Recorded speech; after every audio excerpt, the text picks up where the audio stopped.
নিউজপ্রিন্টের আমদানি শুল্ক ও ভ্যাট কমানোর প্রস্তাব করেছেন newspaper owners association of Bangladesh নোয়াবের সভাপতি এ.কে আজাদ। রোববার বিকেলে জাতীয় রাজস্ব ভবনে প্রাক বাজেট আলোচনায় তিনি এই প্রস্তাব করেন। এ সময় নিউজপ্রিন্টের আমদানি শুল্ক 2% নামিয়ে আনা, 15% ভ্যাট কমিয়ে 5% নির্ধারণ করা এবং সংবাদপত্র শিল্পকে সেবামূলক শিল্প হিসেবে বিবেচনা করার দাবি জানান নোয়াব সভাপতি। কর্পোরেট কর সর্বনিম্ন পর্যায়ে নির্ধারণের প্রস্তাবও করেন তিনি।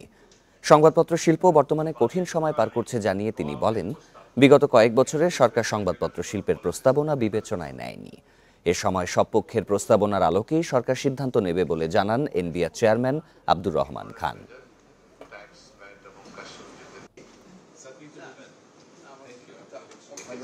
সমস্ত খরচ বাদ দিয়ে 1 টাকা প্রফিট হয়, আপনি 25 পয়সা গভর্নমেন্টকে দিবেন।